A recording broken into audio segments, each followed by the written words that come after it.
Right, welcome back to the Jack Ward Football Podcast. This Weird. is very, very close. Breaking the fourth wall. We are. But we thought we'd sit down. We've got to discuss it. You thought the content between me and Tom was completely over for the season. Some people were really pleased by that. Some people were.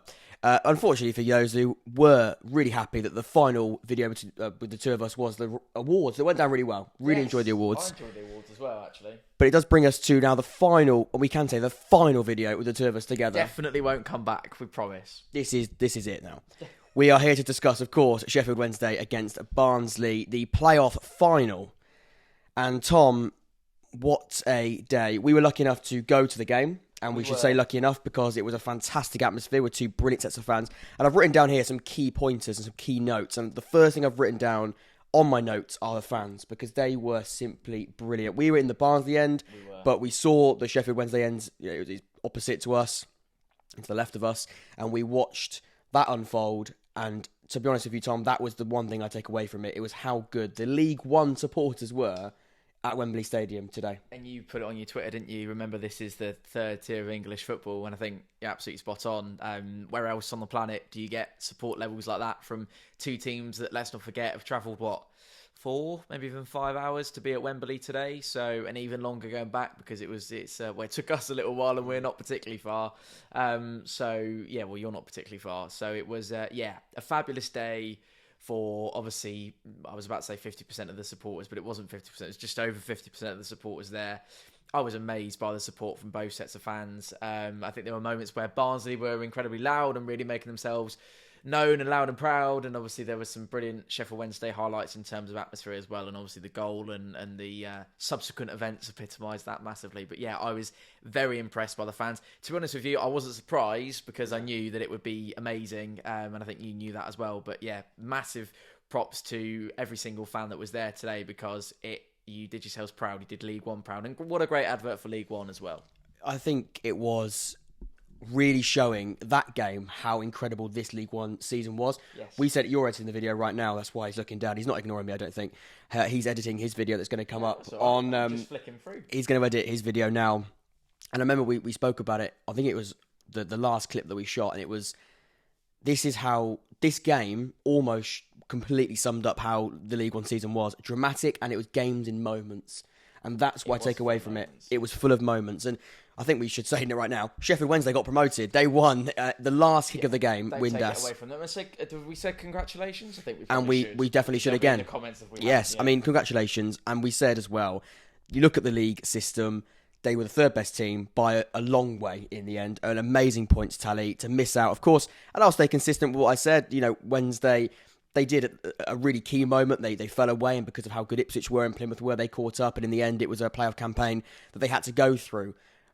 And at one point, it looked like it was going to be a playoff disaster after that first leg. And we talk about coming back from huge obstacles. I mean, they've gone from being 4-0 down going into a second leg to putting in a, let's be honest, not a fantastic final performance, but one where you simply got the job done, and that is all that matters. Put it this way, they were singing on the way out of the underground or the way into the underground. I won't repeat the exact terms, but they were singing top of the league and we messed it up, as in the kind of what they were getting from other sets of fans and what they were probably singing about themselves when they were at the Western Home Stadium just a few short weeks ago. And I think it's a bit like London buses for Sheffield Wednesday, isn't it? You're waiting for so long for these moments to come, and then you have so many that just hit you all at once, and you think about a fortnight for a Sheffield Wednesday fan, and I'm sure there's plenty watching who have been watching Jack's channel throughout the season, and what an absolute... And we talk about football being a roller coaster, but that was absolutely ridiculous from them. And you thought that going to 4-4 and it finishing on penalties and having the extra time drama that they had at Hillsborough just, what was it, a week or so ago? Maybe just over a week or so. So it was a week last Thursday, wasn't it? So it's coming up to maybe even 2 weeks, but it's still a very short period of time. You look at that and you're thinking, surely you can't have as much drama as that you had on that sort of that famous night that will go down in the Hillsborough history books. But they did. 123rd minute at Wembley to book your place in the Championship. It doesn't get more dramatic than that, as you quite rightly said at the end. It doesn't, and I want to touch on moments because when we break this game down, and I might do another video on it, I almost don't want to in a way. I want to let that Sheffield settle. Wednesday got promoted. That could be it. Could be a good one, and we could tactically drop a like if you want to see definitely that. 100%. Let's not do a lights target.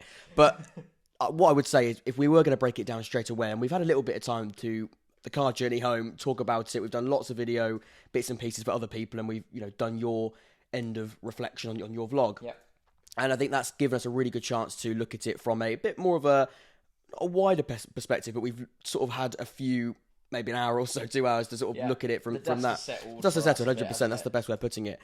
Moments in games. Now, I've written down some of the moments here. Red card, potential penalty for Barnsley as well. Disallowed goal, Luke O'Connell miss, and then, of course, Windass, that last kick of the game. Yes. When we speak about moments that define games and define seasons, in this instance, those are some huge ones, some absolutely massive ones. Let's start with the red card because, look, I'll say this straight away, we're going to break it down, and I don't want it to look like we're not going to focus on Wednesday and say congratulations because you thoroughly did deserve it. We'll come on to the big moment for you at the end, but we'll start off with that red card because I think that did play a factor in the final outcome. You were down to 10 men, Barnsley, for a large amount of the game. Straight after the half-time, wasn't it? Straight very start of the second half, so... A long time, really. Well, especially at Wembley as well, in a playoff final where your whole season and what you've been working on for however long all comes down to that one moment. You said it when we were in there. This is one of the key moments. That red card either makes you or breaks you. And for Barnsley, for up to 122 minutes, it made them. And they played their better football when they were down to 10 men. There is an argument over the validity of the decision, perhaps, and it was checked by Tony Harrington on VAR. It was initially given as a red card by Tim Robinson on the pitch at the time, which I don't think even he quite thought it was. You could see his kind of reluctance when he was pulling out his back pocket, and I know Sheffield Wednesday fans go back quite a long way with Tim Robinson, shall we say, and is that a reference that you've seen recently, the whole City moment? Did you see that in the week? Yeah. So yeah, they've probably, maybe Tim's feeling a little bit like he owes them one. I'm sure that wasn't the case because they all have to be as professional as possible, but he might have thought that they need to own one. I think it was probably a dubious one, if I'm honest. I think even the VAR not overturning the penalty that wasn't given is another dubious one. You'll be able to plot whether you're a Sheffield Wednesday fan and you completely disagree with that, or whether you're a Barnsley fan and you're thinking that could have changed the game. I think you've maybe one of those that you've seen given and you've seen overturned. Again, mate of mine messaged me during the game that he was watching at home, and we don't have the benefit of watching the VAR on Sky Sports, saying I've seen those overturned in the past with regards to the penalty as well that Barnsley had a shout for that was checked, but very briefly checked by VAR. So yeah, I think there will be fans out there, Sheffield Wednesday fans will go, look, we haven't had VAR all season, so why on earth do we need it in the League One final? And maybe justice is done when it doesn't quite... Well, it did go against them with the disallowed goal as well, which you must mention. And then other fans will say, well, no, this is the game that makes or breaks teams, and this is the ride or die. So very much you want everything to be gone over with a fine tooth comb, don't you? So that would be the split on that. The disallowed goal, as we mentioned, it looks like it was offside because obviously I don't think there was enough time for lines to be drawn. I think there was one quick look at it and actually, that was offside. We thought they might be premature celebrations, didn't we, at one point? But obviously that wasn't going to be the case. And then Windass in the last minute, which we've had the benefit of watching back. I mean... Some header as well. You talk about getting it right in a pressure situation, don't you? And he absolutely bossed it, didn't he? Can we speak about someone that I don't think will get as much credit because he wasn't on the winning team, the goalkeeper? Yes. Isted. Is it Isted, isn't it?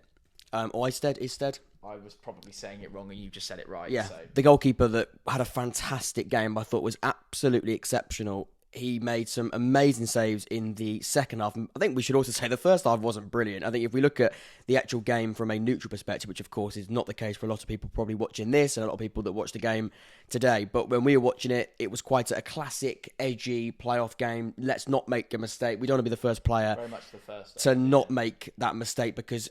Let's go in at half-time with the game still completely up for grabs. If we're 1-0 up or 1-0 down, of course, brilliant. just about take it, but if we can make it so that we're not losing the game or we haven't lost the game after 45 minutes, that's the main thing. And then in the second half, see how that pans out. Of course, massive difficulties with the fact that you go down to 10 men, Barnsley, after that, but obviously at half-time, we didn't know that was going to be the case. But I thought the goalkeeper was fantastic. I thought he did. And I felt really sorry for him when that goal went in because he tried as hard to get to that header. Fantastic header from Windass, by the way. I'm not taking anything away from that. But the fact that I thought he was outstanding the entire afternoon and then to not just quite get enough behind that header at the end, you felt for him. But again, it comes down to pressure moments, big moments. And Windass was clearly the man on the end of that header to seal the win and seal what was a fantastic atmosphere and fantastic day for Sheffield Wednesday fans. Yeah, and I think we should point out at this point as well is that the whole 96 points and not getting up thing, which we mentioned on the way out, and I think is really important to underline here, is you get 96 points, and it's been well documented on Jack's channel. I'm sure you've seen it on other League One content that you consume, but to not get automatic promotion off the back of achieving 96 points in a season is quite ridiculous. And I think in any other season you would probably be home and drying in the Championship alongside Ipswich and one other, or Plymouth and one other at this moment in time. However, they've gone about it the long way. Sheffield Wednesday, they've definitely taken the scenic route in terms of getting themselves promoted. One to remember, the more thrill-seeking glass half-full people and Sheffield Wednesday fans will probably go, oh, well, what a way to do it. And then others will probably go, well, we didn't half make it difficult, did we? So it's one of those. And it sounds silly, but it's one way you win, you go, let's go that way. Yeah. Let's make it sure. Let's make sure the heart rates are really going through the entire time. Why not? Let's play with people. Yeah, let's do it. And going 4-0 down and then taking it to the last kick of the game. I think you have done that. I don't think you can argue against that. Let's talk about one last thing. Luke O'Connell miss. We haven't touched on that enough. I don't think that miss was a really defining moment in the end. You spoke about moments. And that's another moment. I think that was a really disappointing move. I think it was Bobby Thomas, and then he made the decision not to shoot and to pass it to Luke O'Connell, who's been fantastic for Barnsley this season. He's not really meant to be in those areas, let's be honest. He's more of a deeper lying creator, likes to break up play and then play in transition. We know what he's all about when it comes to chance creation. Not normally finishing the dinner. He can do that. He's got great delivery as well. But he got into that moment and maybe, I don't know, the pressure. But I think also it wasn't a great angle at one point. Maybe flapped it a little bit. And in the end, it was obviously frustrating for them that he couldn't convert because that was a massive moment. Let's wrap up by talking about two individuals that made this happen for the good and the slightly more disappointing if you're a Barnsley fan. The managers. I thought Darren Moore and Michael Duff, they have been... Let's start with Darren Moore, actually, because he's been through a lot as a manager through this season and actually ever since he walked into Sheffield Wednesday. Of course, the disappointment of last season and missing out on a final, missing out on promotion, of course, and then after a 4-0 battering in the away leg against Peterborough, received some disgusting abuse as an individual, which should never be. They look very silly now, don't they? They should look silly anyway. Obviously, that is a disgusting act. An individual, I don't know how many people there were. I think there's one or two that I've seen. But either way, whoever it was and how many it was, it's disgusting and should be completely eradicated from the world. In the best way possible, hasn't he? He's really gone, you know what, let's see what we're actually made of and let's prove you wrong, which I think he's done in earnest. So, yeah, and if you wanted any man on it, you'd want him, wouldn't you? And I think also what I would just say to that is it was interesting to see when they did the trophy lift maybe a couple of hours ago now, the one man who got the biggest cheer, because they all went along the line and they all did their individual trophy lift, even the bigger than when they first lifted it and first got up there and Barry Bannon lifted it up. The man was Darren Moore who got the loudest cheer, and I think that maybe tells you everything you need to know, and it really contextualises the day, really, and I think he's thoroughly deserving of taking this club back up to the Championship, and he'll keep his job, because we were worried that they might sack him, weren't we? Yeah, I thought maybe if this wasn't the year they do it, there's going to be question marks over the expectation that we know is there with Sheffield Wednesday. I think we saw in a visual way the amount of fans and the support there. If you don't do it, there's a real level of expectation, and we knew that if it didn't go the way that he would have wanted it to, and Wednesday would have wanted it to, it could have been a job centre visit for him in the summer, not in Sheffield, basically. No. But in the end, he's definitely got enough now to take Wednesday back to where they believe they should be, and that's comfortably in the Championship and beyond. So fair play to him. I thought it was fantastic. I thought he got it right. We spoke about team news, spoke about not making a change. He made that bold decision to not change his team from the one that beat Peterborough in the second leg. I think when you look at morale and boost and confidence and momentum and rhythm, that's the team to pick, because they were on top form. And at the highest they'll probably ever be as a career. And then, of course, the question was, do you bring Volks in? In the end, he went with the team that performed fantastically well, so you can't argue that whatsoever. And Michael Duff as well, it's important to say he has had a fantastic season. Question marks over him when he joined. Manager of the season, I think we might have done. I think we It was a shout for him, I think it was wasn't Stephen Schumacher and Michael Duff, I think, were the top two. And of course, Kieran McKenna did fantastically well. And Darren Moore now has to be put in the shout. Imagine if we did our awards tomorrow, how things would change. We're But not going to do that, don't worry. But don't worry, we're not going to put you through that. But there we go. I thought we would do a match reaction. Now the dust has settled, discuss the key points, the key moments, because this game does come down to moments for me. But fair play to Sheffield Wednesday. In the end, thoroughly deserve when you look at the wider context of the league. But you can't move away from the fact that Barnsley, they gave it such a go in difficult circumstances for so long. They were fighting for their lives at the end. Of course, naturally, we said as well, they were naturally sort of having to invite pressure during extra time because the legs were going. Mentally, they were just trying to hang on. You could see them going down on the deck and having a little stretch out and cramp and whatever, couldn't you? And you were just thinking, who's going to crack first? And ultimately, it was Barnsley, wasn't it? And you could just see when that goal went in, those players, Barnsley players, just fell to the floor. And at that point, you did just go, look, Wednesday were, of course, took the chance when it came, but you do feel really sorry for the fact that they gave everything. And every player on that pitch gave absolutely everything. And I think we can say that as well. Anyway, let's not carry on waffling. Let's completely wrap up. I think it was good. I think we had a really good chat. Again, we might do a little bit of a deeper dive on that game on the channel. We might do that. I know we've got a ranking every League One club's season tier list coming out live very soon as well, which will be exciting. Tom's got his vlog coming out. He's editing right now, so you can go and watch that. Hopefully it'll be out at similar times as this.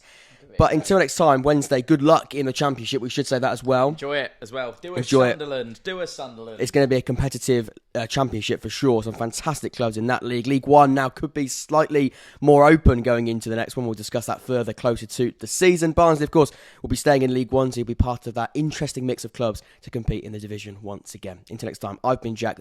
Tom's been here. I've been here, which is cool. We'll do more of this. And we'll see you all very, very soon. Take care.